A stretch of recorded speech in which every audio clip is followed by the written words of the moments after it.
계시록 1장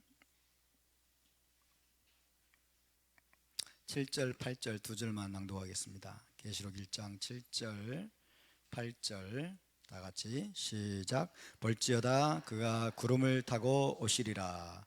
각 사람의 눈이 그를 보겠고 그를 찌른 자들도 볼 것이요 땅에 있는 모든 족속이 그로 말미암아 애곡하리니 그러하리라. 아멘. 주 하나님이 이르시되 나는 알파와 오메가라. 이제도 있고 전에도 있었고 장차 올 자요 전능한 자라 하시더라. 아멘. 자, 이번 주 토라 포션은 28번째 파라샤, 28번째 파라샤입니다. 파라샤의 타이틀이 뭐였죠?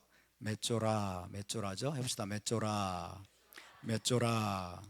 네, 메쪼라는 나병 환자, 문둥병자 이렇게 번역이 됐습니다. 악성 피부병자, 메쪼라. 특별히 이번 주 토라 포션은 메쪼라, 문둥병자의 회복에 대해서, 문둥병자가 회복되고 또 정결케 되는 것에 대해서 규정하고 있는 말씀입니다. 레위기 13장 14장, 이번 주는 물론 14장 15장입니다만은 레위기 13장 14장은 온전히 짜라트와 메쪼라에 관한 말씀입니다. 짜라트는 문둥병, 메쪼라는 문둥병자 이렇게 말을 하죠. 해봅시다. 짜라아트, 메쪼라. 짜라아트와 문둥병자만을 집중적으로 논하고 있고 집중적으로 그것에 관해서 말씀하고 있는 두 개의 장이 레위기 13장 14장이 되겠습니다. 이 두 장에서 하나님이 주인공으로 제시하는 인물은 누구일까요? 제사장입니다. 그죠?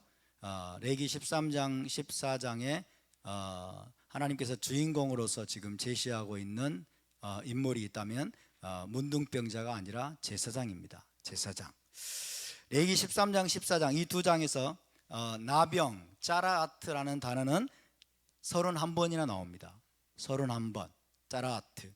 그 다음에 부정, 타메라고 하는 이 부정이라는 단어는 몇 번 나올까요? 25번 나옵니다. 짜라아트는 31번, 부정이란 단어는 25번 나오는 반면에 제사장이라는 단어, 코헨, 제사장이라는 단어는 몇 번 나올까요? 무려 61번이나 나오고 있습니다.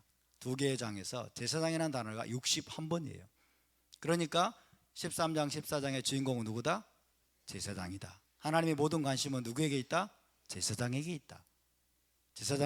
그래서 제사장 훈련 매뉴얼, 또 제사장이 지켜야 될 규례들을 하나님이 계속해서 말씀하시면서 하나님의 모든 관심이 제사장에게 있다는 것을 우리가 기억해야 되겠습니다. 짜라트나 메쪼라와 관련해서 제사장이 해야 할 역할을 하나님께서 상세하게 가르치고 있는 것입니다.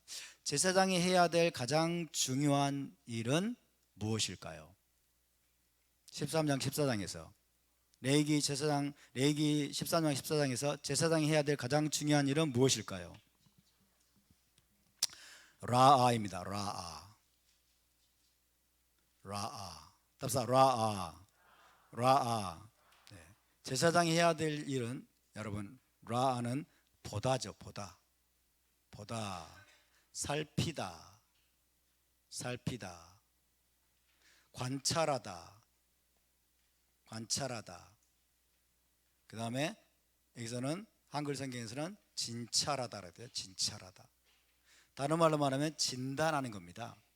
진단하다 혹은 분별하다라고 이야기할 수 있습니다. 자, 제사장이 해야 될 가장 중요한 것은 라예요. 라아를 잘해야 돼요. 제대로 보아야 된다고 말해요. 제대로 보아야 되고 관찰해야 되고 그 다음에 주시해야 됩니다. 주시해서 보는 것을 라라고 말해요. 주시해서 보는 것을 라입니다. 그래서 세심하게 관찰하고 주시해서 보고 그래서 진찰하고 진단하고 그리고 분별하는 겁니다. 이것을 라라고 말합니다. 라아. 예, 그래서 레위기 13장 14장에서 이 진찰이란 단어가 라라는 단어가 무려 20번이나 나오고 있습니다. 20번이나 사용되고 있어요. 20번이나. 그러니까 제사장은 라아에 있어서 탁월해야 돼요. 라아의 능력이 여러분 탁월해야 될 줄로 믿습니다. 여러분 제사장은 단순히 희생제사 의식만을 주관하는 사람이 아닙니다. 많은 사람들이 그렇게 종종 알고 있는데 제사장은 단순히 성전에서 성막에서 희생제사 의식만을 주관하는 그런 사람이 아니라 짜라트에 걸린 문둥병에 걸린 사람이나 옷이나 가옥을 집을 정확히 진찰하고 진단하여 정결한지 혹은 부정한지 그 여부를 판결하는 사람입니다. 정결한지 부정한지 여부를 판결하는 사람. 짜라트에 걸린 사람이나 집이나 혹은 옷이나 이런 것들을 아주 면밀하게 관찰하고 진찰하고 진단해서 이것이 부정한지 이것이 정한지를 판결하는 사람, 그 사람이 바로 제사장입니다. 제사장의 역할이 바로 그것입니다. 굉장히 중요한 역할이죠.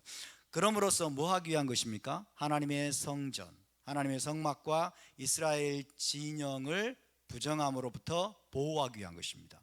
하나님의 성막과 이스라엘 진영이 부정함에 감염되지 않도록, 부정함으로 더럽혀지지 않도록 지키고 여러분 보호하기 위한 역할을 해야 되는 것이 바로 제사장이 해야 될 중요한 역할인 줄로 믿습니다.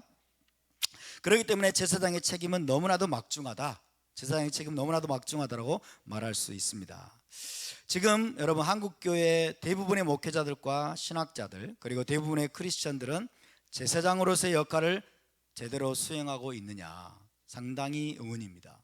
대부분의 목회자들, 신학자들 그리고 대부분의 크리스천들은 제사장으로서의 역할을 제대로 감당하지 못하고 있는 것 같습니다.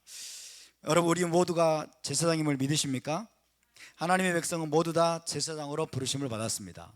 우리는 제사장입니다. 답사 우리는 제사장입니다. 옆에 분에게 당신도 제사장입니다. 그러면 우리가 해야 될 책임은 무엇입니까? 우리가 해야 될 책임은 제사장이 해야 될 책임은 무엇입니까? 지금 우리는 성전에 들어가서 성막에 들어가서 희생제사 의식을 주관할 수가 없습니다. 우리가 해야 될 책임은 라아 하는 겁니다. 라아 진단하고 진찰하는 겁니다. 진단하고 진찰하는 것, 자세하게 살피고 그리고 관찰하고 그 다음에 주시해서 분별하는 것입니다. 분별하는 것, 정결하고 부정한 것을 분별하는 거예요. 정결하고 부정한 것을 하나님 보시기에 합당한 것과 합당치 않은 것을 정확하게 분별해서 메시아의 몸된 공동체가 부정하게 되지 않도록 지키고 보호하는 책임을 감당해야 될 줄로 믿습니다. 하지만 목회자들과 신학자들부터 우리가 속해 있는 사회와 국가에서 벌어지고 있는 일들을 바르게 진찰하고 진단하고 분별해서 하나님 언약 공동체가 부정함에 감염되지 않게 하고 또 모든 부정한 것들을 공동체 밖으로 몰아내야 되는데 모든 부정한 것들이 교회 안으로 들어오지 못하도록 몰아내야 되는데 그렇게 하지 못하고 있습니다.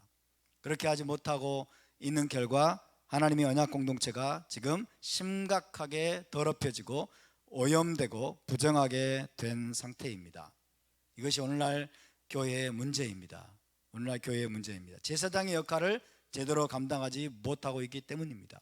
제사장의 역할을 제대로 감당하고 있는 여러분 크리스천들, 목회자들, 신학자들이 극소수에 불과하기 때문에 오늘날 교회가 너무나 더럽혀졌습니다.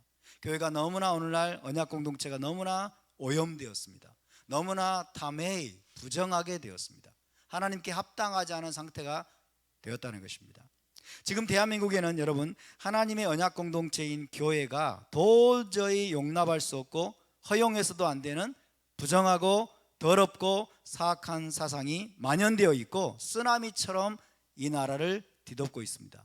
쓰나미처럼 지금 교회를 향해서 지금 여러분 밀려들고 있습니다. 이것이 오늘날 이 나라의 지금 상태입니다. 대표적인 것이 김일성 영생교를 미화하거나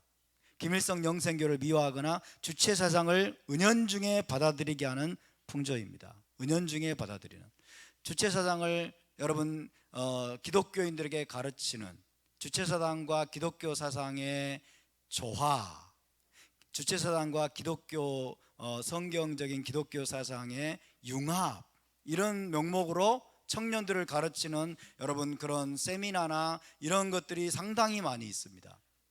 너무나 심각한 상태입니다.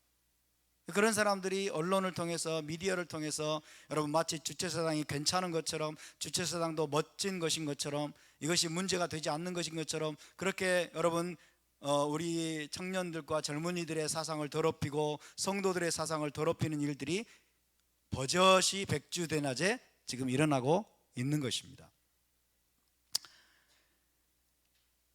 북한의 지령을 받고 움직이는 것으로 알려진 민노총은 북한의 지령을 받고 움직입니다. 여러분 그것을 아셔야 됩니다. 북한의 지령에 따라 움직이는 민노총, 그리고 언론노조, 그리고 정교조, 또 주사파 종북 세력에 의해서 북한의 반인도 범죄와 최악의 인권유린 행위들, 그리고 핵과 미사일로 우리의 생존을 위협하고 주한미군을 철수시켜 남한을 적화하려는 악마적인 의도를 숨기고 오히려 김정은과 북한 체제를 칭송 미화하는 풍조가 지금 난무하고 있습니다. 백두칭송위원회, 김정은 위원장 환영위원회, 이런 것들이 버젓이 미디어에서 유포되고 여러분 그런 것들이 우리 젊은이들이, 우리 크리스찬들이 노출되어 있습니다. 그래도 아무도 문제를 삼지 않습니다. 그것이 멋있는 것처럼, 시대의 풍조인 것처럼 여러분 그런 식으로 받아들여지고 있는 형편입니다. 청소년들 대상으로 성평등 교육, 거짓 인권 교육 등이 버젓이 자영되고 대한민국 건국과정과 근현대사를 왜곡하는 거짓 사상이 나라 전체를 뒤덮고 있습니다. 70년 동안이나 대한민국의 생존과 자유와 번영을 보장해 주었던 한미동맹을 파탄내고 북한이 주적이라는 문구도 지워버린 채 시대착오적인 반미, 반일, 친중, 친북 행각에 열을 올리는 이 주사파 정권과 좌경 언론의 행태가 브레이크가 없는 폭주기관차처럼 지금 이 대한민국을 이끌어가고 있습니다. 지난 목요일에는 급기야 헌법재판소가 낙태죄가 헌법에 불합치하다고 판결함으로써 태아를 살해해도 괜찮다는 사실상의 살인 면허를 제공하는 만행을 저질렀습니다. 이것은 만행입니다. 이것은 여러분 위헌적인 반민주 폭거이고 이것은 만행입니다. 창조주의 질서에 정면 도전하는 사악한 행위입니다. 그 결과 앞으로 어떤 일이 벌어질까요? 젊은 남녀들의 성적인 일탈과 음란이 정당화되고 생명경시 풍조가 확산될 것이며 아무런 죄책감 없이 태아를 살해하는 대량 학살극이 벌어질 것입니다. 엄청나게 많은 태아들이 앞으로 여러분 아무 죄책감 없이 엄마 뱃속에서 학살당하는 비극이 계속해서 벌어지고 말 것입니다. 여러분 이 모든 것들은 하나님의 언약 공동체가 도저히 용납할 수 없고 인정할 수도 없는 심히 사악하고 부정한 것들입니다. 그대로 둘 경우에 수많은 크리스찬들과 교회를 부정하게 하고 더럽혀서 하나님으로부터 끊어지게 할 수도 있는 무서운 죄악들입니다. 그럼에도 이러한 것들을 정확하게 진단하고 진찰하여 부정하다, 사악하다 라고 외치면서 성도들을 가르치고 깨우는 교회들과 목회자들은 눈을 씻고 찾아봐도 찾기가 힘듭니다. 극소수에 불과합니다. 부정한 것들에 대해서 부정하다라고 말하고 사악한 것들에 대해서 사악하다라고 말하면서 정확하게 진단하고 진찰하고 분별해서 여러분 백성들을 가르치고 성도들을 깨우고 그래서 그 부정한 것들에 감염되지 않도록 해줘야 될 영적인 리더들, 제사장들이 책임을 방기하고 있는 것입니다. 세상 일들에 눈을 감고 있습니다. 라아는 보는 겁니다. 살피는 겁니다. 관찰하는 겁니다. 눈을 부릅뜨고 주시하는 겁니다. 그런데 대부분의 목회자들, 신학자들이 세상 일들에 눈을 감고 있습니다. 더럽다고, 부정하다고, 혹은 보기 싫어서 정치적이라고 하면서 눈을 감고 있는 거예요. 그것이 바로 여러분 지금 교회를 더럽히고 하나님 언약 공동체를 부정하게 만들고 있는 것입니다. 교회와 크리스찬들이 제사장 나라로서의 책임을 망각한 채 세상의 온갖 더러운 이념과 사상에 물들어 점점 부정한 집단이 되어가고 있습니다. 하지만 토라를 배우고 준행하는 공동체는 그런 풍조에 결코 동조할 수 없습니다. 레위기 13장 14장 말씀처럼 우리는 부정한 것을 정확하게 진찰하고 진단하여 어떤 부정한 것도 거룩한 공동체 안에, 어떤 부정한 것도 우리의 자녀들 안에, 우리의 가정 안에, 우리의 교회 안에 발붙이지 못하게 해야 될 줄로 믿습니다. 부정한 것을 부정한 것이라고 선포해야 됩니다. 악한 것을 악한 것이라고 말해야 됩니다. 분별해야 됩니다. 제사장은 분별하는 자입니다. 제사장은 보는 자입니다. 제사장은 진단하는 자이고 제사장은 진찰하는 자입니다. 눈을 감고 있으면 어떻게 볼 수 있겠습니까? 오늘날의 제사장이 되어야 될 자들이 영적인 소경이 되어버렸어요. 눈을 뜨고 있지만 볼 줄을 모릅니다. 눈을 뜨고 있지만 소경입니다. 그래서 진단할 줄 모르고 진찰할 줄 모르고 부정한 것을 오히려 정하다고 말하고 정한 것을 부정하다고 말하는 여러분 시대의 풍조에 휩쓸리고 있습니다. 그 피해가 고스란히 교회 안으로 우리 자녀들에게 우리의 다음 세대에게 여러분 어마어마한 피해가 결국 끼쳐지게 될 것입니다. 저와 여러분 모두가 제사장의 역할과 책임을 다해야 될 줄로 믿습니다. 계시록 18장 4절을 읽어드립니다. 또 내가 들으니 하늘로부터 다른 음성이 나서 이르되 내 백성아 거기서 나와 그의 죄에 참여하지 말고 그가 받을 재앙들을 받지 말라. 고린도서 6장 17절 18절입니다. 그러므로 너희는 그들 중에서 나와서 따로 있고 부정한 것을 만지지 말라. 내가 너희를 영접하여 너희에게 아버지가 되고 너희는 내게 자녀가 되리라. 전능하신 주의 말씀이니라 하셨느니라. 할렐루야. 내 백성아 거기서 나와 그의 죄에 참여하지 말고 그가 받을 재앙들을 받지 말라. 너희는 그들 중에서 나와서 따로 있고 부정한 것을 만지지 말라. 세상의 더러운 것, 악한 것, 부정한 것, 죄악된 것들과 여러분 분리되야 될 줄로 믿습니다. 그것들로부터 나와야 될 줄로 믿습니다. 여러분 거기에 머물면 거기에 휩쓸리면 그런 것들에 오염되고 그런 것들에 의해서 부정케 되고 우리가 거기에 함께하게 되면 그들이 받을 재앙에 그들이 받을 저주를 우리도 함께 받게 될 것입니다. 너무나 어지러운 세상입니다. 너무나 어지러운 세상이고 선과 악을 뒤집어버리고 빛과 어둠을 뒤집고 거짓과 진리를 뒤집어버리는 이런 풍조가 지금 만연되어 있습니다. 그래서 우리가 해야 할 것은 라아입니다. 라아. 눈을 부릅뜨고 눈을 똑바로 뜨고 라아 해야 될 줄로 믿습니다. 할렐루야.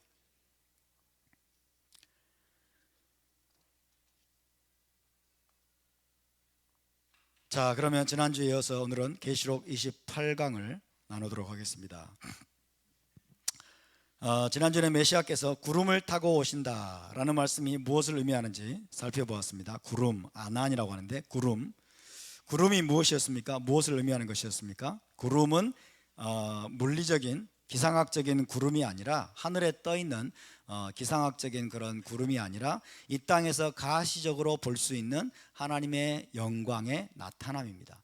이 땅에서 가시적으로 모두가 볼 수 있도록 나타나는 하나님의 쉐키나의 영광, 하나님의 영광의 나타남이 바로 구름이다. 하나님의 쉐키나가 구름으로 표현된다 라는 것을 말씀을 드렸습니다. 따라서 메시아께서 구름을 타고 오신다라는 것은 그분이 거룩한 하나님의 쉐키나의 영광 가운데 오실 것이다. 거룩한 하나님의 쉐키나의 영광을 동반하고 그분이 오셔서 하나님의 성전에 쉐키나의 영광을 회복시켜 주실 분이다 라고 말씀드렸죠.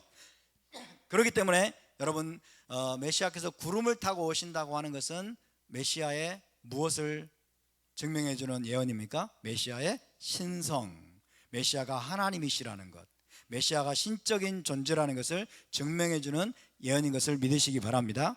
하나님이 아니라면, 메시아가 신적인 존재가 아니라면 어떻게 쉐키나의 영광을 동반하고 올 수가 있겠습니까? 단순히 인간적인 존재라면, 단순히 인간에 불과한 메시아라면 여러분 쉐키나의 영광 가운데 하늘에서 그분이 구름을 타고 오실 수가 없을 것입니다. 그래서 메시아께서 구름을 타고 하늘 구름을 타고 오실 것이다 라고 하는 이 말씀은 분명히 우리 주 예수와 메시아께서 하나님의 신성을 가지신, 그죠? 하나님의 신성을 가진 신적인 메시아라는 사실을 입증해 주는 말씀입니다. 그래서 지난주에 메시아의 신성을 입증해 주는 몇몇 구절들을 살펴보았습니다. 기억이 나십니까?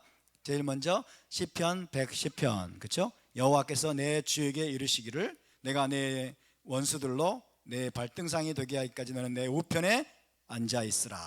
그렇죠? 여호와 하나님이 계시고 그 오른편에 누가 앉아 계세요? 메시아이신 주님이 앉아 계십니다. 그래서 메시아는 여러분 신적 존재임을 믿으시기 바랍니다. 메시아는 하나님이십니다. 메시아는 하나님의 형상이십니다. 할렐루야. 그것뿐만 아니라 토라와 선지서의 모든 예언을 종합해 볼 때 메시아는 인간인 동시에 하나님이시다, 인간인 동시에 신적인 존재라는 사실을 그런 결론을 우리가 내릴 수 있습니다. 그러므로 우리는 메시아의 신성과 인성을 함께 믿어야 될 줄로 믿습니다. 메시아는 인간인 동시에 하나님이십니다. 메시아는 인성을 가진 동시에 메시아는 신성을 가지신 분이십니다.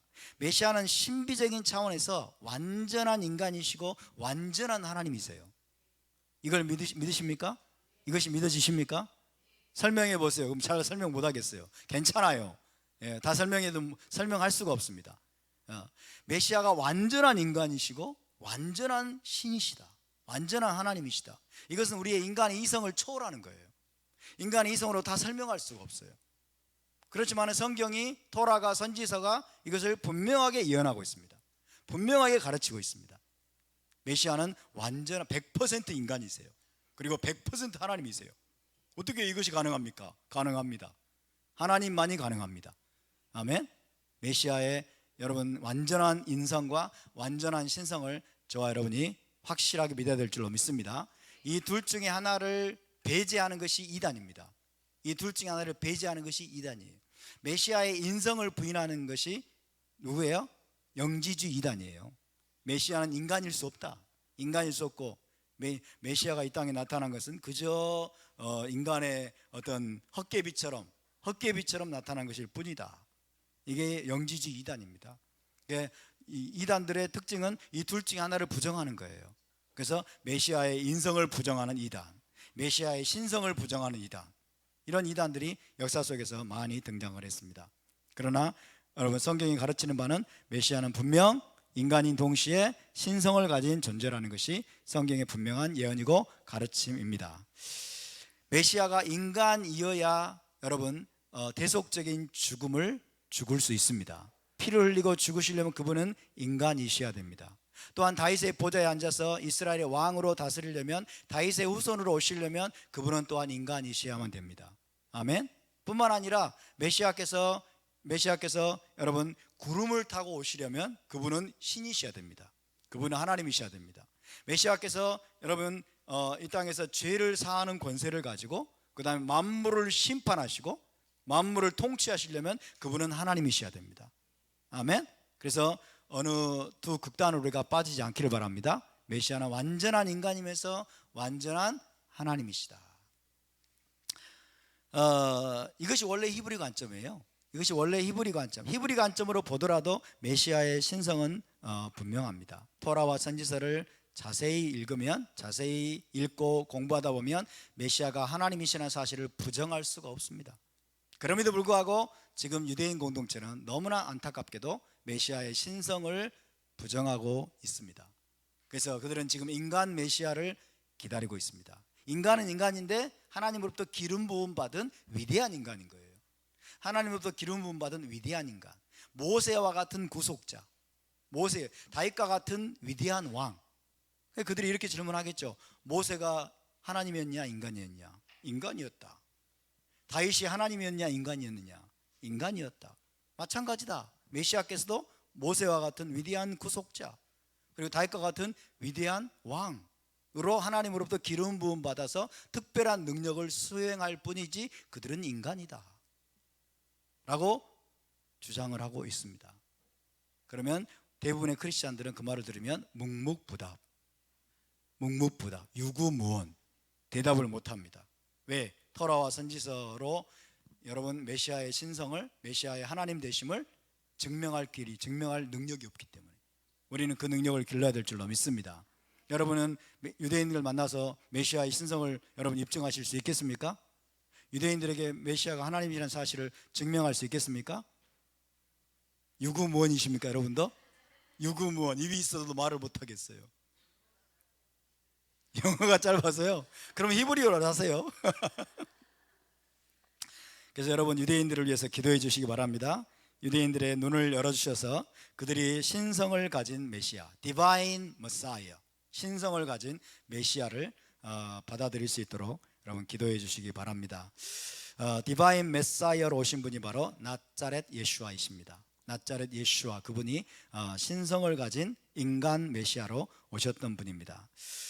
자, 다니엘서 7장 13절 14절을 우리가 다시 한번 읽겠습니다. 다니엘서 7장 13절 14절.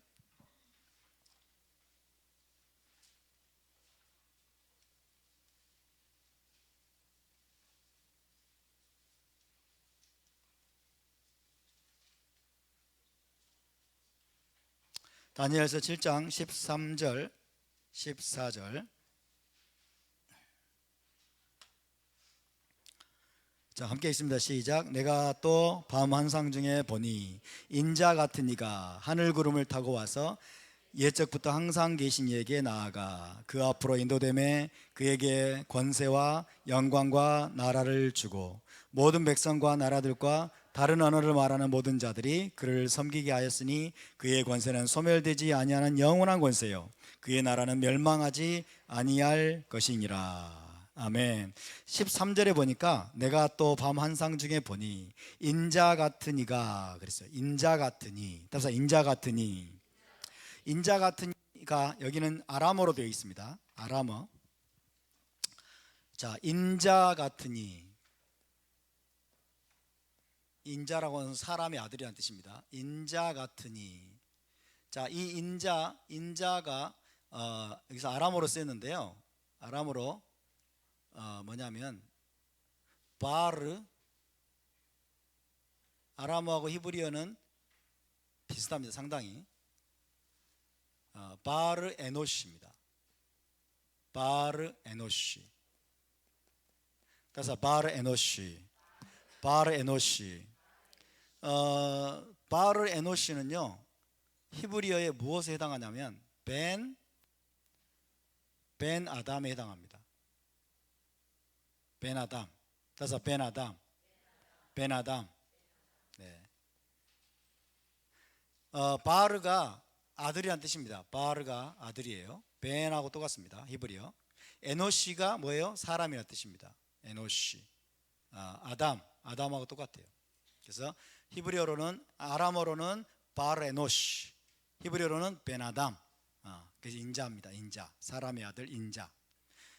인자, 사람의 아들 인자라는 말은 무슨 뜻이냐면요 인간이란 뜻이에요. 인간이란 뜻입니다. 인간. 자, 읽어봅시다. 바레노시, 베나담. 근데 인자 같으니 그랬어요. 인자 같으니, 그러니까 사람 같은 분, 그런 뜻이에요. 인간 같은 존재. 자, 그래서 이것을 아람어로 어떻게 표현되냐면 캐가 하나 더 붙어 있어요. 그냥 캐가 뭐뭐 같은이죠. 그래서 케바르에노시입니다. 그래서 케바르에노시. 그래서 인자 같으니 이런 뜻이에요. 케바르에노시. 인자 같으니라는 표현이 여기서 나오고 있습니다. 케바르에노시. 자, 다니엘서 10장 16절을 보겠습니다. 다니엘서 10장 16절. 다니엘서 10장은 9장 10장 그쪽은 히브리어로 또 되어 있어요. 히브리어로. 다니엘서 일부는 아람어로 되어 있고 일부는 히브리어로 되어 있습니다. 10장 16절 시작. 인자 같은 이가 있어 내 입술을 만진지라 내가 곧 입을 열어 내 앞에 서 있는 자에게 말하 이르되 내 주여 이 환상으로 말미암아 근심이 내게 더함으로 내가 힘이 없어졌나이다. 이렇게 되어 있습니다. 여기 보니까 인자와 같으니 그랬죠. 인자와 같으니. 와를 여기서는 왜 와를 또 넣는지 모르겠어. 와를 그냥 빼버려도 상관없어요. 인자 같으니. 그래서 다니엘서 7장 13절에도 인자 같은 이가 나오고, 그 다음에 10장 16절에도 인자 같은 이가 나오고 있습니다. 인자 같은 이. 근데 10장 16절에 인자 같은 이는 좀 달라요. 여기는 히브리어로 사용되어 있습니다. 히브리어로. 그래서 여기 인자 같은 이가 히브리어로 쓰였는데, 히브리어를 보니까 데모트 브네 아담 이렇게 되어 있어요. 데모트 브네 아담. 자, 데모트. 따라서 데모트 브네 아담. 네, 데모트 브네 아담. 브네 아담. 브네 아담은 벤 아담의 복생입니다. 사람의 아들들. 데무트는 형상입니다. 형상 혹은 모양 이런 뜻이죠. 데무트. 그래서 데무트 분해 아담 이렇게 되어 있습니다. 데무트 분해 아담. 따라서 데무트 분해 아담. 그러니까 사람의 직역하면 사람의 아들들의 모양 혹은 형상 이런 뜻이죠. 사람의 아들들의 모양. 그러니까 의역을 해보면 인간을 닮은 모습, 인간을 닮은 모습을 가진 이 이렇게 번역하면 되겠죠. 인간은 인간 같은. 그래서 좀 더 이제 인간 같은 모양, 모습을 가진 분.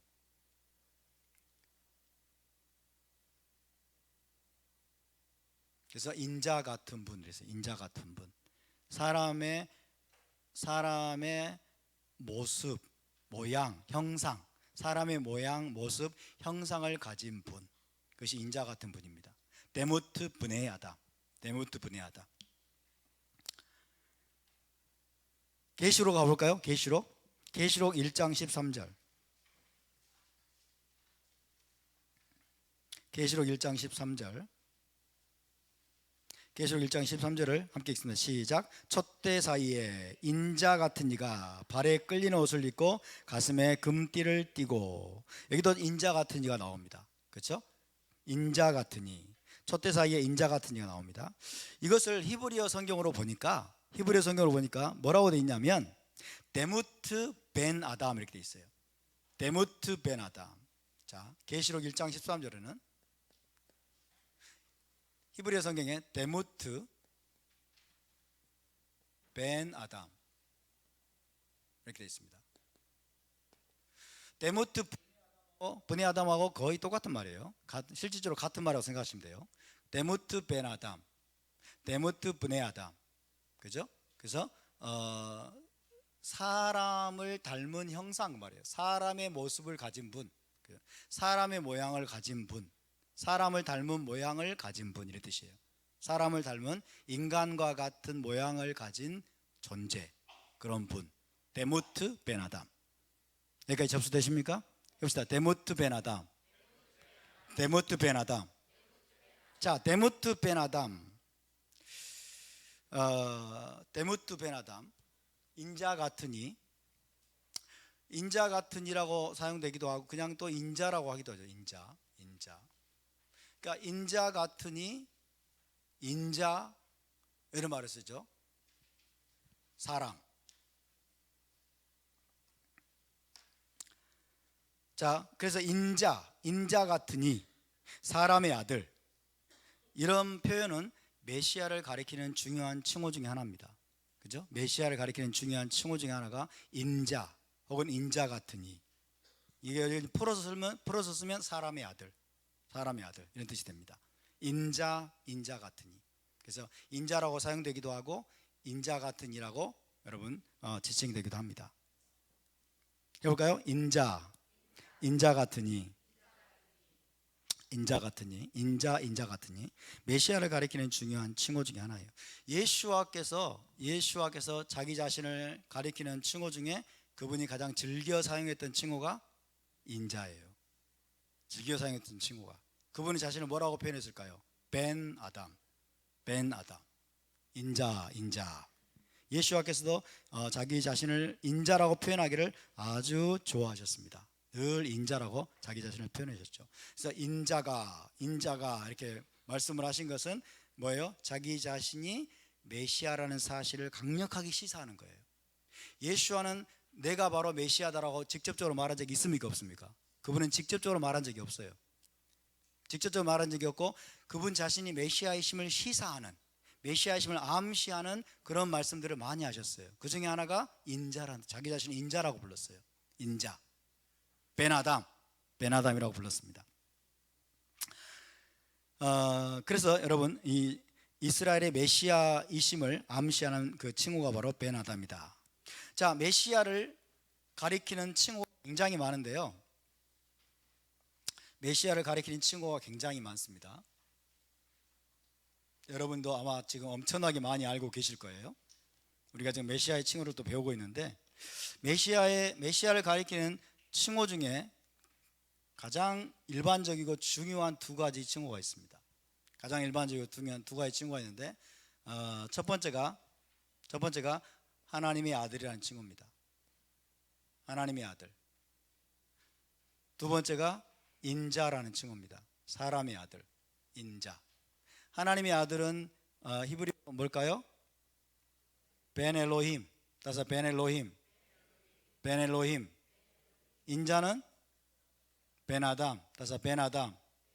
벤 아담. 벤 엘로힘과 벤 아담, 대표적인 두 가지 칭호입니다. 벤 엘로힘, 벤 아담. 자, 그래서 성경에는 하나님의 아들 벤 엘로힘이라는 칭호와 인자 벤 아담이라는 칭호가 굉장히 많이 나오고 있어요. 굉장히 많이. 그래서 하나님의 아들은 메시아의 신성, 인자는 메시아의 인성을 가리키는 칭호라고 다들 그렇게 믿고 있죠. 여러분도 그렇게 알고 있죠. 하나님의 아들은 메시아의 신성, 그죠? 디비니티. 그리고 인자, 인간의 아들, 사람의 아들, 인자, 인간. 이것은 메시아의 휴메니티, 인간성, 인성을 나타내는 표현이다. 그렇게 알고 있습니다. 굉장히 심플하죠. 그렇게 하면 굉장히 심플하고 아주 그냥 딱 맞아 떨어지는 것 같아요. 정말 그럴까요? 왜 또 아니라고 그러세요? 왠지 아닌 것 같아요? 자, 다니엘이 인자 같은 이가 하늘 구름을 타고 와서 옛적부터 항상 계신 얘기로 인도되었다라고 말할 때, 그 인자 같은 이, 다니엘이 말했던 그 인자 같은 이는 무슨 의미일까? 무슨 의미일까? 1세기 유대인들이 인자 같은 이, 인자라는 말을 들었을 때 그들은 어떤 생각을 했을까? 이걸 따져봐야 되겠죠. 이걸 추적해 봐야 되겠습니다. 1세기 유대인들이 인자 같은 이 혹은 인자라는 말을 들었을 때 그들은 어떤 생각을 했을까? 혹은 예수와께서 자기 자신을 인자라고 표현했을 때, 그분의 의도는, 그분이 말씀하신 의미는 과연 무엇이었을까? 이런 것들을 우리가 한번 생각해 봐야 될 필요가 있습니다. 자, 먼저 그러면 벤 아담이라는 인자라는 칭호를 알아보기 전에 하나님의 아들 벤 엘로힘이라는 칭호부터 살펴보도록 하겠습니다. 벤 엘로힘, 하나님의 아들이라는 말 속에 어떤 의미가 담겨 있는지,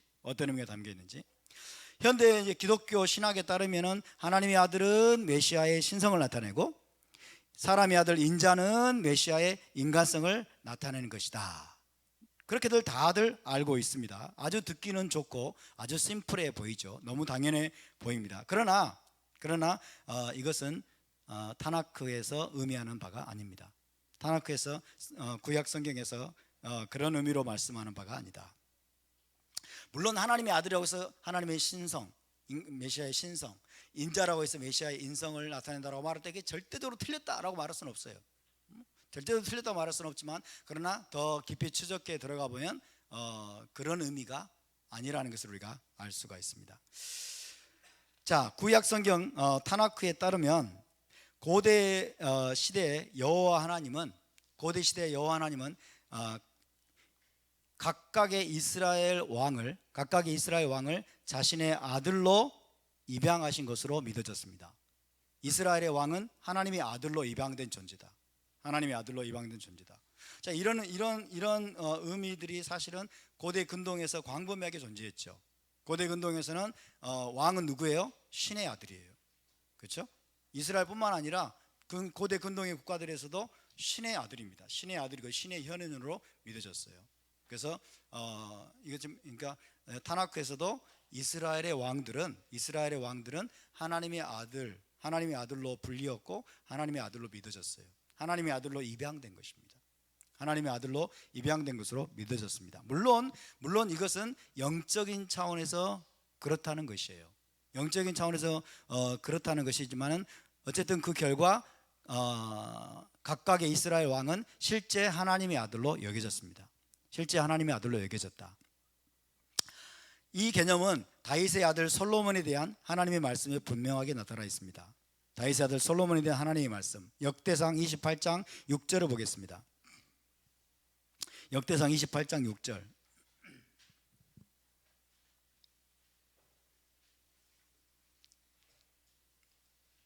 역대상 28장 6절.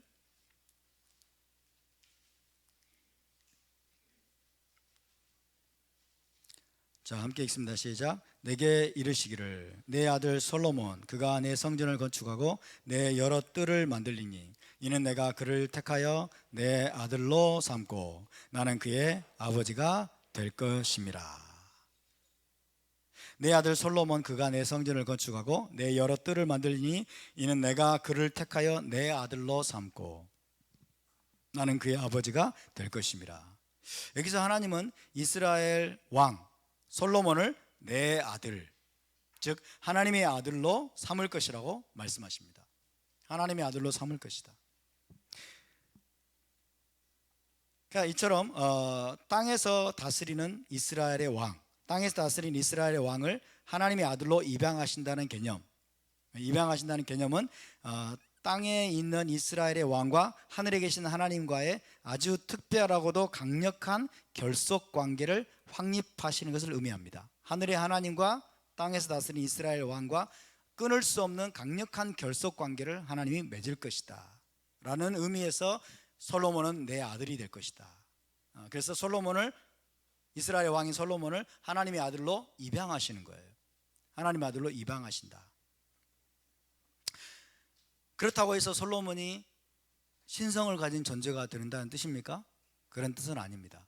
땅에서 다스리는 이스라엘의 왕은 분명 신적인 존재가 아니라 인간적인 존재이지만 하나님의 아들로 입양됩니다. 이스라엘의 왕은 신적 존재도 아니고 하나님도 아니지만 하나님에 의해서 그의 백성을 돌보고 다스리도록 하나님의 아들로 높여지는 거예요. 하나님의 아들로 그 위상과 그 지위가 여러분 높여지는 겁니다. 그래서 하나님의 백성을 다스리고 하나님의 백성을 돌보고 보호하는 그 책임이 그에게 맡겨지는 거죠. 그러니까 이 땅에서 존재하는 하나님의 신적 대리자로서 하나님의 백성을 다스리고 통치하고 그리고 돌보고 보호하는 그 역할을 수행하도록 하나님에 의해서 그 지위가 하나님의 아들로 더 높여진 존재, 이게 바로 이스라엘 왕의 지위가 되겠습니다. 그래서 이스라엘의 왕은 솔로몬뿐만 아니라 이제 이스라엘 왕은 그 이후에도 하나님의 아들로 입양된 존재로 그렇게 믿어졌습니다. 그런데 여러분, 전능하신 이 하나님과 지상적인 이스라엘 왕 사이에 아버지와 아들 관계가 성립되는 것은 특별히 다윗의 가문에 대한 것이었어요. 다윗의 가문에서 태어나는 이스라엘 왕들은 뭐예요? 하나님과 아버지 아들 관계가 성립되는 거예요. 그래서 하나님은 아버지시고 그 다음에 다윗의 가문에서 뒤를 잇는 이스라엘의 왕들은 하나님의 아들로 그렇게 믿어지게 되는 것입니다. 아버지와 아들 관계가 성립이 되었다, 다윗의 가문에 대해서. 그래서 하나님께서 다윗의 후손을 이스라엘의 왕으로 세우시겠다고 약속하시면서 그들을 하나님의 아들로 입양하는 것입니다. 이건 솔로몬에서 그치는 것이 아니라 여러분 솔로몬 이후로 다윗의 후손들을 하나님의 아들로 하나님이 입양하신 거예요. 그래서 그는 내 아들이다 라고 말씀하죠. 시편 2편에도 너는 내 아들이라 이런 말씀이 있죠. 하나님의 아들로 선포하시는 시편 2편도 메시아적인 그런 시편입니다만은 1차적으로는 다윗의 후손으로 이스라엘 왕이 될 자들, 그 될 자들을 향해서 하나님이 너는 내 아들이라고 선포하는 거예요. 입양하는 겁니다. 입양식을 하는 거예요. 하나님의 아들로 입양하는 것.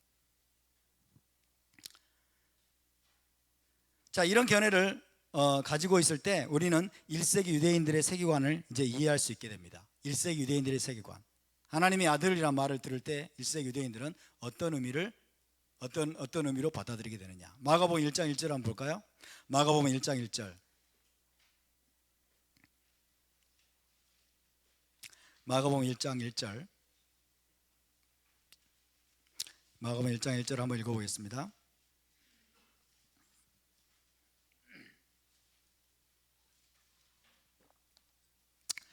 자, 읽습니다. 시작. 하나님의 아들 예슈아 마시아 그의 복음의 시작이라. 예슈아 하마시아 벤 하엘로임 이렇게 되어 있어요. 벤 하엘로임, 벤 엘로임. 하나님의 아들 예슈아 마시아. 여기서 하나님의 아들이라는 칭호는 신성을 가진 존재라는 의미라기보다는 신성을 가진 여러분 신적 존재로서의 메시아라는 의미를 가진 그런 뜻이라기보다는 오랫동안 기다려온 다윗 가문의 왕이시다. 예수와께서 오랫동안 기다려온 다윗 가문의 왕으로 오신 분이라는 의미를 전달하기 위한 것입니다. 그래서 하나님의 아들 예슈아 하마시아. 그래서 오랫동안 이스라엘이 기다려온 다윗 가문에서 태어나서 이스라엘을 다스릴 그 메시아를 지금 하나님의 아들 예슈아 하마시아라고 표현하고 있는 것입니다. 또 마태복음 16장 16절을 보겠습니다. 마태복음 16장 16절. 오랫동안 기다려온 다윗 가문의 왕이다. 다윗의 후손으로 태어나신 이스라엘의 왕. 이것을 의미하는 표현이 바로 하나님의 아들 벤 엘로임이라는 표현이다. 마태복음 16장 16절 시작. 시몬 베드로가 대답하여 이르되 주는 그리스도시요 살아계신 하나님의 아들이십니다. 당신은 메시아이신데 살아계신 하나님의 아들이십니다.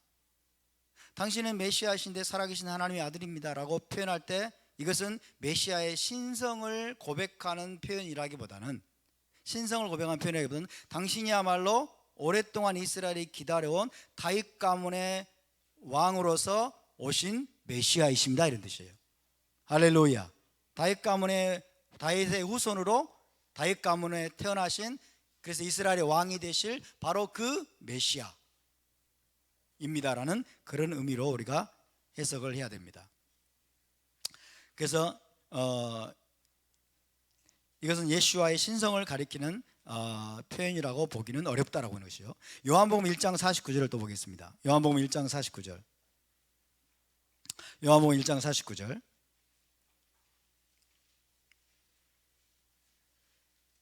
자, 함께 읽습니다. 시작. 나다나엘이 대답하되 랍비여 당신은 하나님의 아들이시오 당신은 이스라엘의 왕이십니다. 그러죠? 자, 하나님의 아들이시오 이스라엘의 왕이십니다. 이 말이 지금 병치되고 있어요. 그죠? 이스라엘의 왕이십니다. 하나님의 아들이십니다. 그죠? 같은 고백을 지금 다르게 표현하고 있는 것이에요. 그죠? 이스라엘의 왕, 다시 말하면 다윗 가문의 후손으로 오셔서 이스라엘의 왕으로 탄생하신 왕으로 오신 바로 그 메시아이십니다 라는 것을 고백하는 표현으로 우리가 해석을 하는 것이 합당합니다. 그래서 당신은 하나님의 아들이시오. 그것은 메시아의 신성을 고백하는 표현으로 보기는 어렵다. 메시아의 신성을 보기로 표현하는 의미로 받아들이기는 어렵다는 것입니다.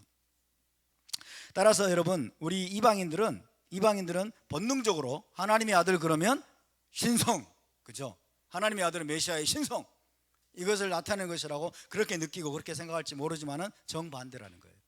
오히려 하나님의 아들이라는 표현은 메시아의 인간성, 메시아의 인성을 표현하는 의미로 해석되는 것이 더 합당합니다.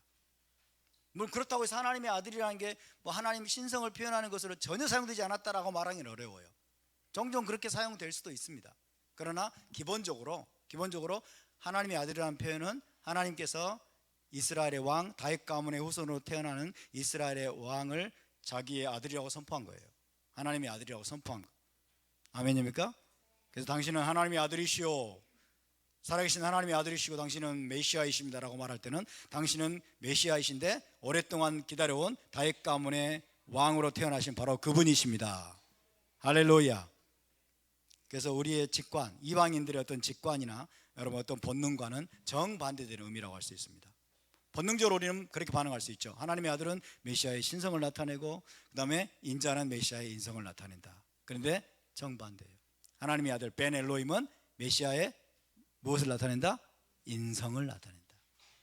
다윗 가문의 후손으로 오신 이스라엘의 왕, 다윗의 후손으로 오신 이스라엘의 왕으로서 기름 부음 받은 바로 그분, 그죠? 메시아의 인성의 여러분 인간 왕으로 오신 메시아라는 의미의 방점이 있다.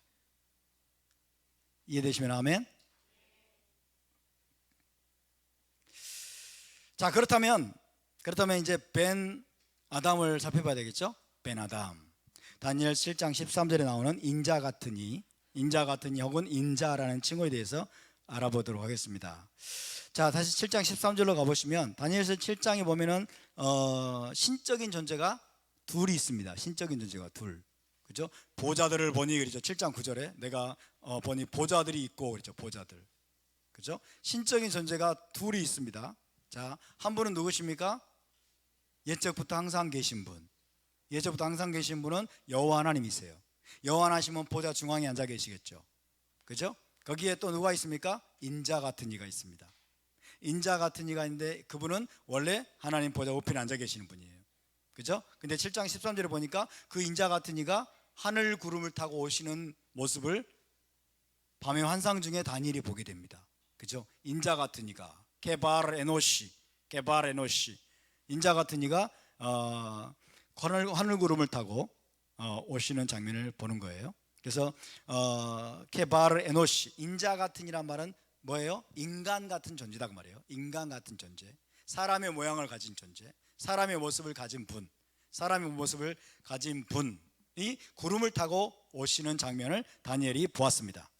그런데 여러분, 다니엘은 그 인간 같은 존재, 인자 같은 이가 구름을 타고 오시는데 인간 같은 분이지만 다니엘은 그분이 인간일 수 없다는 것을 알았습니다.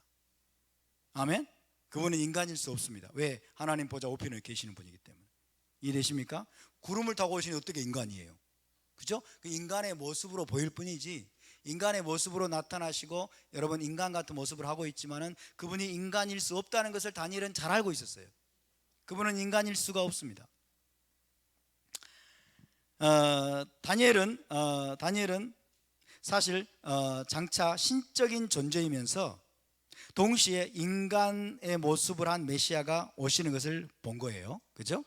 신적인 존재이면서 인간의 모습을 한 메시아가 오시는 것을 보았습니다.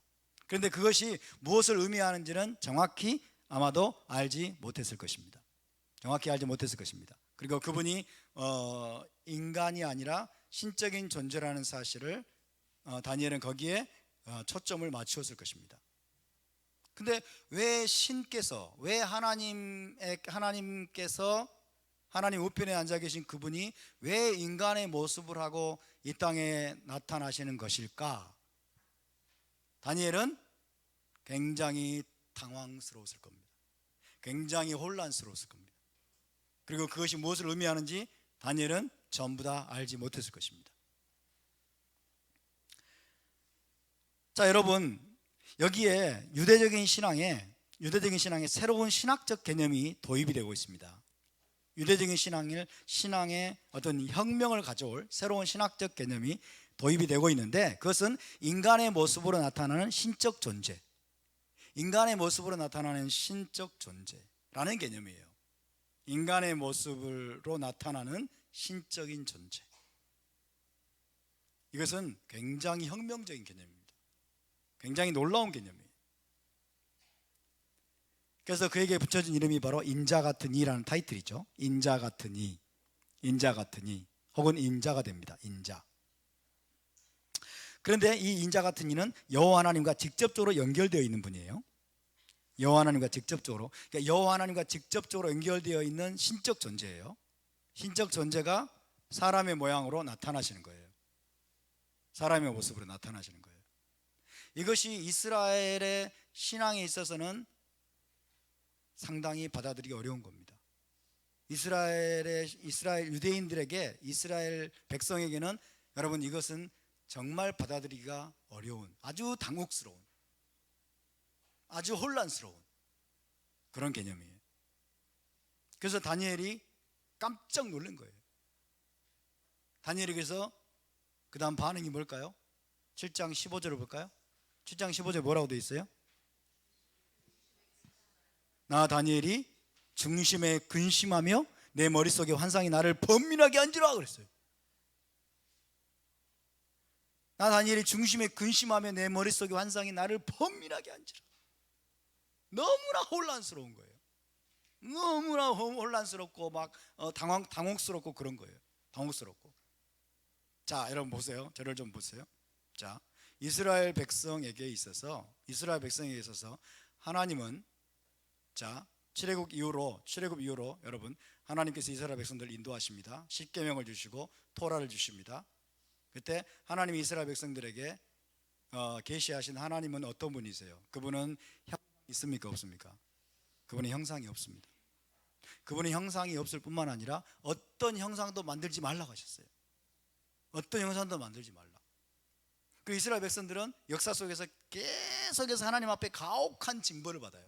가혹한 징벌을 받는데 그 이유는 뭐냐면 이교도들의 신을 끌어들여 가지고, 여러분 이교도들의 신을 끌어들여 섬긴 것 때문에 하나님이 이스라엘을 징벌하고 징계하고 그 땅에서 쫓아내요. 이교도들이 섬기는 신은 어떤 신입니까? 거의 대부분 인간의 모습을 한 하나님이에요. 인간의 모습을 한 신이에요. 주피터, 제우스, 그죠? 이교도들의 신은 거의 대부분 짐승을 섬기기도 하지만 짐승은 별로 없고 황소도 물론 있습니다만은 인간의 모습을 한, 여러분 특히 그리스 신화에 나오는 것들, 고대 근동에 있는 신들 가운데 여신이든 남자신이든 그러잖아요. 인간의 모습을 한 신을 섬기는 것이 이교도들의 신이에요. 근데 그 이교도들의 신을 끌어들여 가지고 성전에서 섬기고 이스라엘 곳곳에서 여러분 섬겼다는 그 사실 때문에 하나님이 이스라엘을 가혹하게 징벌하셨어요. 가혹하게 징벌하셨어요. 그러니까 사람의 모양을 한, 여러분 신, 사람의 모양을 하고 있는 우상, 신적 존재가 이방인들에게는 너무 자연스러운 거예요. 이방인들에게 너무 자연스러운 거예요. 그러니까 인자 같은 이는 이방인들에게 너무 자연스러운 거예요. 근데 이스라엘 백성들에게는, 유대인들에게는 이것이 너무나 당혹스러운 거예요.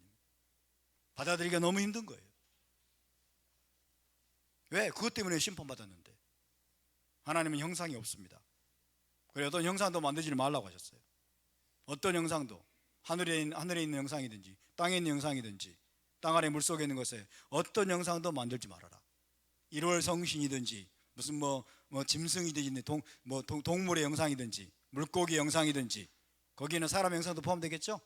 그죠? 사람의 형상이든지 어떤 형상도 만들지 말라고 하나님이 엄격하게 금지하셨고, 그렇게 금지하셨음에도 불구하고 이스라엘 백성들은 이교도들의, 여러분 그 인간의 모습을 한 신들을 끌어들여 가지고 그들을 섬기는 그 죄 때문에 계속해서 심판을 받고 징계를 받았어요. 근데 다니엘에게 하나님께서 보여주시는데, 인간의 모습으로 인자 같은 이가, 하나님의 신적인 존재가 하나님께서 인간의 모습을 하고 오시는 거예요. 하늘 구름을 타고 인간의 모습을 하고. 그러니까 다니엘이 속된 말로 돌아버리겠는 거예요. 미치겠는 거예요. 이걸 어떻게 받아들여야 되나. 그래서 중심에, 거기 보니까 다니엘이 중심에 근심하며 내 머릿속에 환상이 나를 번민하게 한지라. 너무나 당황스럽고 너무나 혼란스러웠어요. 너무나 혼란스러웠어요. 왜? 다니엘도 유대인이었기 때문에. 그런데 다니엘이 그 환상을 본 지 약 600년 후에 그것은 현실이 되었습니다. 현실이 되었습니다.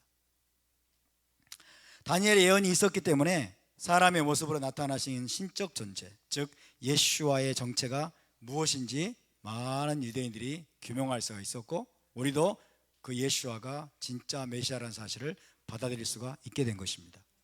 할렐루야.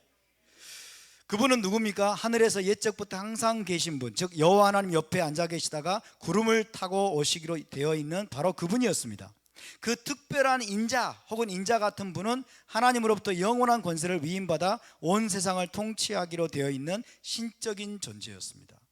그죠? 그 인자 같은 분은, 그 인자는 하나님의 영원한 권세를 위임받은 신적 존재, 여호와 하나님 우편에 앉아 계신, 여러분 하나님의 형상을 가진 그분은 하나님이셨습니다.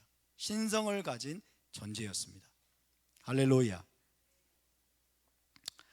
다니엘서 7장에 묘사된 인자의 그 속성과 특성, 다니엘서 7장에 묘사된 인자의 속성과 특성은 나자렛 예수 안에서 그대로 재현되었습니다. 그대로.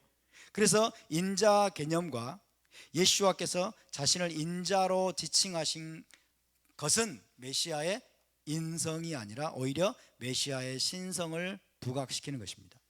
메시아의 신성을 부각시키는 거예요. 그래서 인자, 자, 인자 같은 이 혹은 인자 벤 아담, 벤 아담은 메시아의 인성이라기보다 메시아의 신성을 부각시키는 모습입니다. 뭐예요? 신성을 가진 존재가 인간의 모습으로 나타났다는 거예요. 그죠? 그래서 벤 아담이 혹은 인자가 인간이다라고 말할 수도 있어요. 물론 왜? 인자니까 인간이다 말할 수 있지만, 그러나 보다 깊은 그 속에 내포되어 있는 함 의의는 뭐냐면, 여러분 다니엘서 7장 13절을 생각나게 만드는 거예요. 그죠? 인자이지만 사실은 뭐예요? 신적 존재를 말하는 거예요. 신성을 가지신 그분이 사람의 모습을 가지고 이 땅에 나타났음을 의미하는 바입니다. 의미하는 바입니다. 이것이 바로 기독교적인 생각과는 정반대되는 그런 생각이라고 할 수 있겠습니다. 하나님의 아들 벤 엘로힘, 그래서 이것은 메시아의 인성을 오히려 의미하고, 인자 혹은 인자 같으니 벤 아담, 이것은 오히려 메시아의 신성을 나타내는 칭호라고 할 수 있습니다. 벤 아담, 인자. 근데 사실은 인자가 아니에요. 구름을 타고 오세요. 그죠? 하나님 우편에 앉아 계신 분이세요. 하나님의 신성을 가지고 오시는 분이세요. 근데 인자라고 불려요.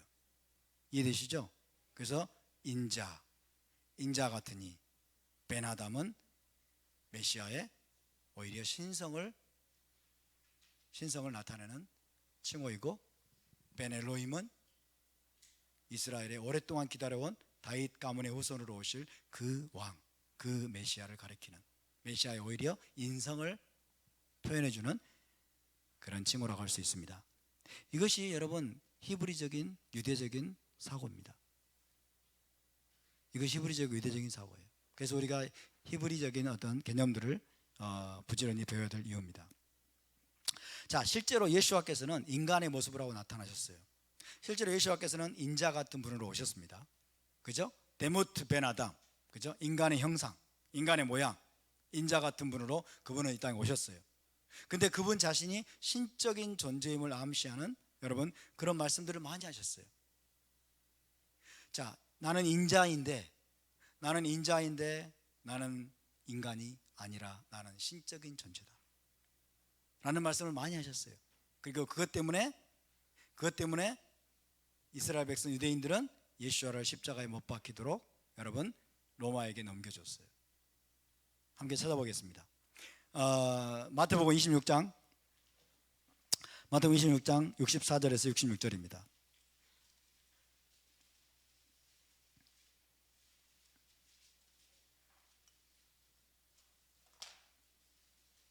마태복음 26장 64절에서 66절.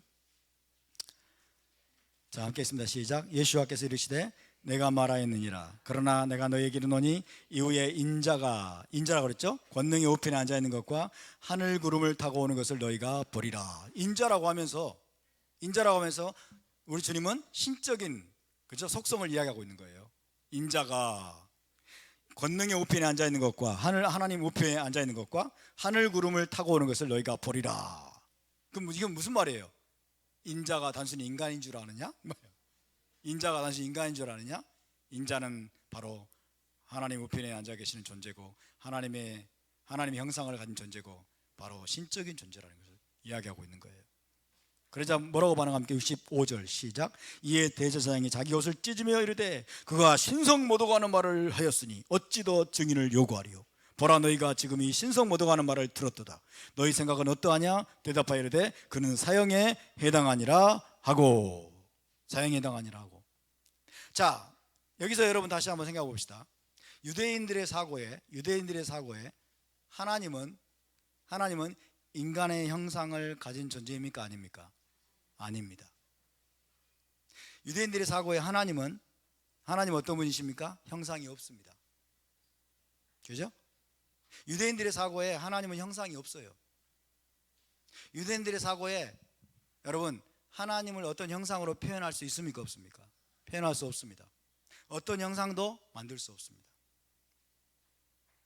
그런데 예수와는 지금 사람의 모습을 하고 있어요. 사람이에요. 예수와는 사람이에요.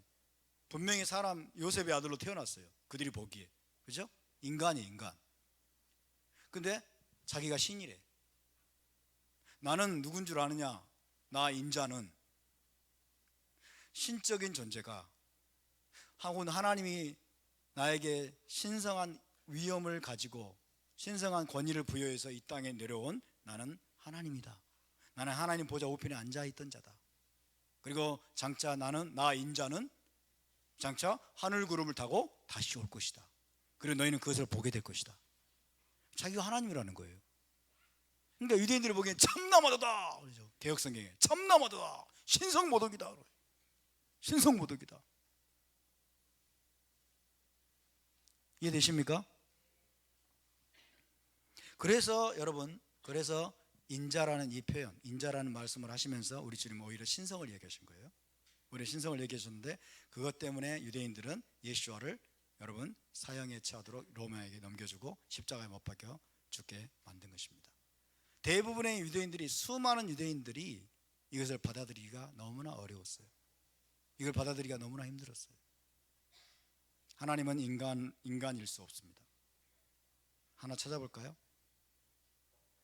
민수기 23장 19절. 민수기 24장 19절.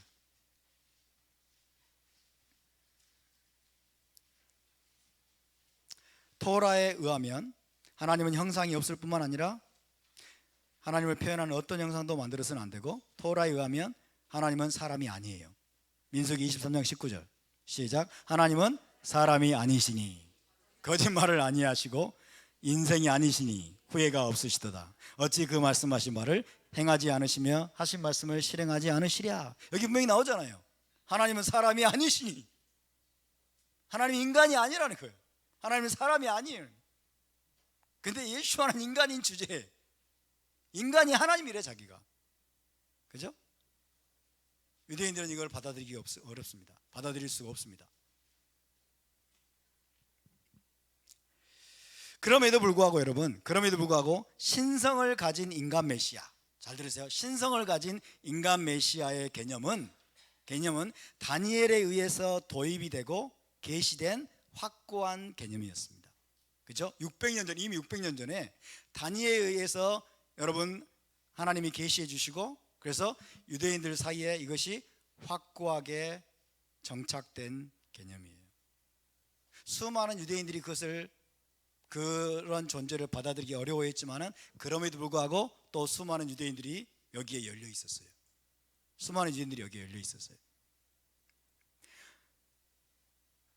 인자 같은 이, 즉 인간의 모습을 하신 분이 하나님과 함께 하늘 보좌에 앉아 계시던 또 다른 신적 존재라는 사실을 믿었고 받아들였습니다. 많은 유대인들이 인자 같은 이, 인간의 모습을 하신 분이 하나님과 함께 하늘 보좌에 앉아 계셨고 그분이 그 신성을 가진 존재가 이 땅에 오신 메시아라는 사실을 많은 유대인들이 믿었고 받아들였단 말이에요. 이해가 되십니까? 따라서 여러분 인간 메시아에게 신성을 부여하고 인간 메시아를 하나님으로 높여 경배하는 것은, 잘 들으세요, 인간 메시아에게 신성을 부여하고 인간 메시아를 하나님으로 높여서 경배하는 것은 이방 기독교가 만들어낸 것이 아닙니다. 이방 기독교가 만들어낸 것이 아니에요. 지금 정통 유대교는 다 그런 것은 아니에요. 정통 유대교는 예수라고 하는 인간을 기독교가 하나님으로 높여서 우상 숭배하고 있다고 생각을 하고 있어요. 예수라는 인간을 높여서. 그러면서 여러분 유대인들은 뭐라고 하는지 아세요? 하나님에게는 아들이 없다. 그렇죠? 하나님의 아들이 없고 하나님은 일이다. 일. 그러니까 하늘 보좌에는 일인 거예요. 일. 하늘 보좌에는 한 분만 앉아 계셔야 돼. 이건 성경을 정면으로 부정하는 거예요. 그렇죠? 성경을 정면으로 부정하는 거예요. 그러니까 유대인들의 관점에서 오늘날 많은 유대인들의 관점에서 역사적으로 또 유대인들은 그렇게 봤습니다. 예수라고 하는 인간을 여러분 기독교가 하나님으로 높여서 경배하고 있다. 그래서 이것은 우상 숭배다 라고 보고 있지만, 인간 메시아에게 신성을 부여하고 인간 메시아가 신적인 존재라는 이 사실은 지극히 토라적이고 지극히 여러분 유대적인 것입니다. 아멘. 다만 1세기 당시에는 굉장한 논쟁이 있었고 대부분의 유대인들은 이걸 받아들이기가 어려워했어요. 대부분 유대인들은 받아들이기 어려워했습니다. 그럼에도 불구하고 사도행전 21장에 보면은 어때요? 예수와를 믿는 유대인들이 수만 명이 있었다고 그랬어요. 그죠? 1세기 당시에 예수와를 메시아로 믿고 있는, 그것은 물론 신성의 메시아입니다. 인간으로 나타난 인자이신 메시아이고 벤 엘로힘 벤 아담, 그죠? 인간이시면서 신성을 가지신 메시아를 믿고 따르는 자 수만 명이 있으니 그랬어요. 유대인들 가운데 믿는 자 수만 명이 있으니 이들은 다 토라의 열성 있는 자라 그랬어요. 다 토라의 열성 있는 자라. 그러니까 절대 다수 유대인들은 이걸 부정했습니다. 절대 다수 유대인들은 이걸 부정했지만은, 그러나 그럼에도 불구하고 수만 명의 유대인들이 여러분 하나님으로서 신성을 가진 메시아께서 이 땅에 사람의 모습으로 나타나신 분이라는 사실을 믿고 받아들였습니다. 할렐루야. 그것이 바로 토라적이라는 거예요. 그것이 토라적이고 이것이 바로 유대적이라는 것입니다. 유대인들은 특징이 뭡니까? 서로 논쟁하는 거잖아요. 서로 논쟁하고 서로 반박하고 서로 다른 개념을 믿고 막 이런 게 있는 거예요. 1세기 때도 그랬던 것입니다. 원래는 뭐예요? 하나님은 사람이 아니에요. 원래부터 처음부터 여러분 내려왔던 개념은, 그죠? 처음부터 내려왔던 개념은 하나님은 사람이 아니시고 하나님은 인간이 아니세요. 그리고 하나님의 형상이 없으세요. 그 맞는 말입니다. 여호와 하나님의 형상이 없으세요. 그죠? 그리고 어떤 형상도 만들면 안 돼요. 이 교도들이 만든 것은 신을 인간의 모습으로 만들었던 거예요. 그건 잘못된 거죠. 하나님 그걸 인정하지 않으세요. 하나님 그걸 인정하지 않으세요. 근데 그것 때문에 하나님은 이스라엘을 계속해서 심판하셨는데, 다니엘을 통해서 하나님은 뭐예요? 그 하나님께서 사람의 모습을 하시고 이 땅에 오실 것을 계시해 주신 겁니다. 할렐루야. 그 말씀들을 통해서 1세기 당시에도 여러분 상당수의 유대인들이 바로 그런 메시아, 인간이면서 하나님의 아들이신, 하나님이신, 신성을 가지신 그런 메시아에 대해서 열려 있었다는 거예요. 그런 메시아에서 열려 있었고, 실제로 예수께서 딱 오셨을 때, 그리고 그분이 단순히 인간이실 뿐만 아니라 그분이 하나님이시라는 것들을 여러분 그의 삶을 통해서 입증하시고 그랬을 때 아마 그들은 이 다니엘의 말씀이 깨달아졌을 겁니다. 그리고 여러분 Divine Human Messiah, 신성을 가진 인간 메시아를 그들이 받아들이고 그분을 따르게 되었던 것입니다. 할렐루야. 그래서 정리하면 여러분 인간에게 신성을 부여하고 인간을 하나님의 위치에 높여서 여러분 메시아로 섬기고 하나님으로 경배한 것은 이방인들이 만들어낸 것이 아니다. 이방 기독교가 만들어낸 것이 아니라 이거야말로 철저하게 유대적인 것이고 토라적인 것이라는 것을 기억하시기 바랍니다. 할렐루야. 우리의 신앙은 토라적인 신앙이 맞습니까? 예, 맞습니다. 우리가 예수와를 여러분 벤 엘로힘으로 믿고 벤 아담으로 믿는 것은 여러분 이것은 토라적이고 유대적인 것입니까? 예, 그렇습니다. 아멘. 그리고 다시 마지막으로 정리하자면 벤 엘로힘은 메시아의 신성이라기보다는 메시아의 인간성을 표현해주는 칭호이고 벤 아담은 메시아의 인성이라기보다는 메시아의 신성을, 메시아가 신적 존재라는 사실을 나타내주는 메시아의 칭호라는 사실입니다. 아멘. 그래서 인자 같은 이가 요한에게 나타났을 때 그분은 더 이상 인자가 아니었어요. 인간이 아니었어요. 그죠? 인자 같은 이가 요한에게 나타났을 때 그분은 옛적부터 항상 계시냐고 거의 방불하신 분이었어요. 아멘. 자, 우리가 이런 주님을 더 알아갈 수 있기를 주의 이름으로 축원합니다. 자, 함께 기도합시다. 다 같이 일어나서 기도하겠습니다.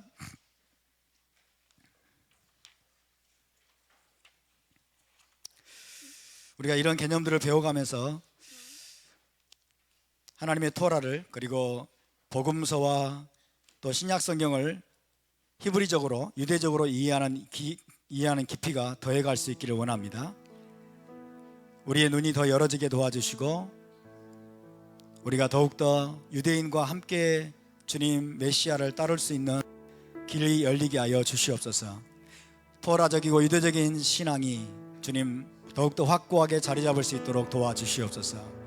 우리가 막연하게 알고 있었던, 막연하게 그럴 것이라고 추정했던 것들이 주님 성경적으로 토라적으로 그리고 타나크에서 입증되고 더욱더 분명하게 알므로 말미암아 주님 우리가 유대인들을 섬기고 돕고 유대인들이 그 신성의 메시아 벤 아담이신 메시아, 그렇지만 하늘 구름을 타고 오실 그 메시아를 유대인들에게 소개하고 주님 그들에게 전파할 수 있는 그런 준비가 우리 안에 갖춰질 수 있도록 도와주시옵소서.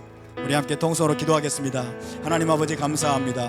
우리가 그 주님을 더 알아가기를 원합니다. 주님 벤 엘로힘이실 뿐만 아니라 벤 아담이신 예수와를 우리가 알아가기를 원합니다.